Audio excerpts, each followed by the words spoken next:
हाँ जी दोस्तों वीरो भराओ की हाल है ठीक ठाक राजी बाजी उत्ते पीछे ठीक है उम्मीद करता ठीक होवोगे खुश होवोगे।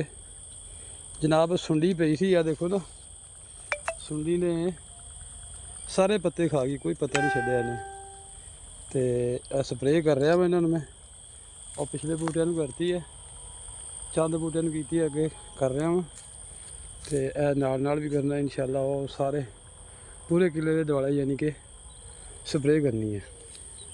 ये सुंडी ऐसी जालम है जिन्हें कोई पता नहीं टाली तो छड्डिया बिल्कुल खा पी गई अच्छी तो यासर भाई ने दसिया कि फलानी जी ना स्प्रे वो करो तो मैं की मेहरबानी बहुत बहुत शुक्रिया यासर भाई तुहाडा तुसीं हैल्प करते हो मुहब्बत करते हो प्यार करते हो।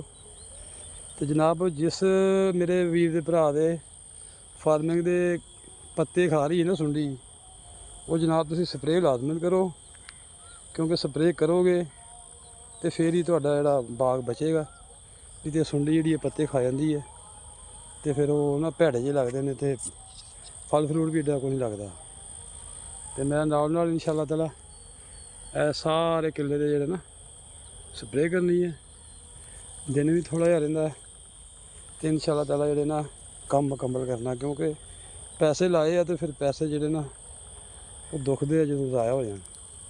तो अल्लाह पाक हर एक ते रहमत करे अल्लाह पाक हर एक नूं रिज़्क देवे दुआ करनी चाहिए। जेड़े मेरे भरा ने बूटे लाए ने लाजमन जेड़ा ना स्प्रे करो ज़्यादा यानी कि नवाना भी नहीं पत्तियां नूं हल्की हल्की फुहार जी तुसीं मारनी है पत्तियां ते उहदे नाल इंशाअल्लाह ताला जिहड़ी सुंडी है ना वो नहीं रहेगी पत्ते खाने वाली। बूटा बचया बाकी तकरीबन सारिਆਂ ਨੂੰ ना खा गई है पत्ता उन्हें बिल्कुल टाहनियां खाली कर दी ने।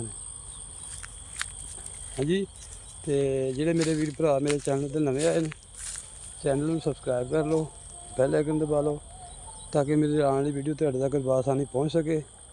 तुहाडी हेल्प तुहाडे प्यार की बहुत ज़्यादा जरूरत है। खुश रहो आबाद रहो अल्लाह हाफिज़।